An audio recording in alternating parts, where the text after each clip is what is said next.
Hello, this is Farm with Fred. Subscribe to my YouTube channel, like, share, and leave a comment. When it comes to greenhouse farming, as opposed to open field farming, we usually focus on unit area per production. What do I mean by unit area per production?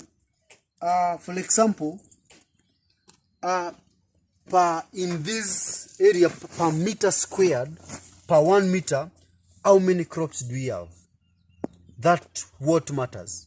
That's now unit area per production, because in greenhouse we don't necessarily say like farmers are used to do, I have 1 acre of capsicum or I have 1 acre of tomatoes. But in greenhouse, most of the farmers will tell you, I have 20,000 crops in that greenhouse. That means each and every crop counts.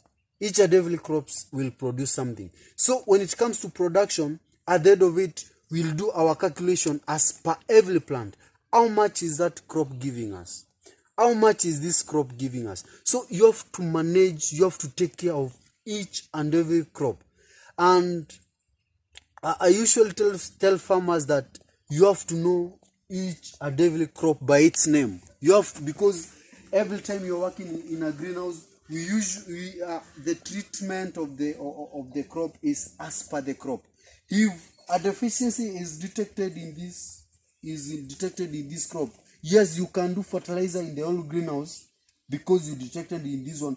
But again, it's also to have a special treatment as per every crop, because at the end of the day or at the end of the season, every crop will give us its own production.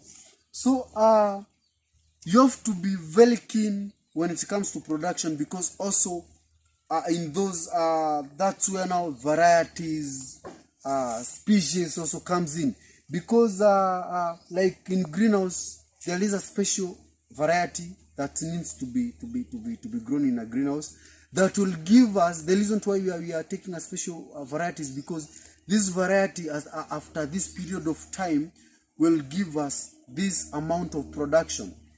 The same variety you've grown in the open field, it won't perform, because in the greenhouse, because of the specialized care, the microclimate inside the greenhouse, that's what makes it special and gives it special production. So farmers, you have to be very keen on which variety you grow, on what you grow. Like for example, you can see this is a yellow variety producing yellow capsicum, and at the end of the day, I'll be calculating how much will this crop produce. In quick mathematics, we usually say for you to break even, every capsicum crop is supposed to produce or to give a farmer above 2 kgs of fruits. So if you're producing below 2 kilograms, you know you're not in business, because everything in farming is about business. It's just business like any other business. So you have to be looking at the profit part of it and the increased production part of it, rather than just quantitative production and producing just because you're a farmer, you just decide I'll grow this and this. You have to plan and make sure you are there to your plan and you produce well. Sometimes different varieties or different colors of capsicum produces different quantities and different sizes of capsicum. Like you can see in this red variety, the fruits are big, they are big, and the crop is shorter. This even the cluster difference is also shorter from one fruit to the other, as compared to the yellow variety. So when it comes to selecting varieties, you have to be very keen on what you need, what the market needs. Even if we are saying our main interest is producing as many fruit as possible, also you have to be very keen on what, because red produces many fruits. You cannot decide just to grow red in one greenhouse, yet the market requires both varieties. So red is among my favorite varieties, but it doesn't limit me now to grow red variety alone. I usually combine varieties, different varieties, and this is as a pressure that I usually get from the market, because the market is the biggest dictator of what you are going to farm.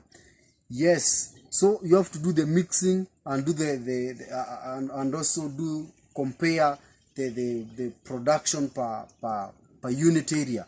So if red is needed a ton, and yellow is you need like half a ton, you have to know now you need more of red crops and less of yellow crops.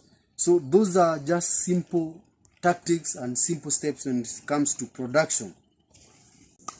Yellow variety, when it comes to yellow variety, sometimes it's tall, and now as you can see, the difference, the fruit setting difference also, as the variety grows taller, there is a huge gap between this fruit. So yellow, sometimes the demand of yellow is high, and it grows faster and produces fruit at a very high rate when you compare yellow and red. But again, as we said, because it's the market that is demanding us and that is forcing us to do all these things, you have to have a combination of all the varieties so that you can satisfy the market. You cannot see now, because the yellow is growing taller as opposed to the red variety, you won't do yellow variety. Another color that we have is orange. As you can see, some of us cannot differentiate between the yellow color and the orange, but this is orange in color, also doing very well. So it's though the demand is not as high as yellow and red, but also it's a new color that is in the market, and the demand is increasing day by day. So very soon we expect to be doing more of foliage like we are doing red and yellow. Yes, so those are the three colors that we are growing so far, and we are considering there is no color that is favored in terms of production. We are expecting high tonnage per unit area as per every color, though there are some colors like red which has high mini plant as compared to the two remaining varieties. Until next time, subscribe to my YouTube channel so that we can learn together. Bye.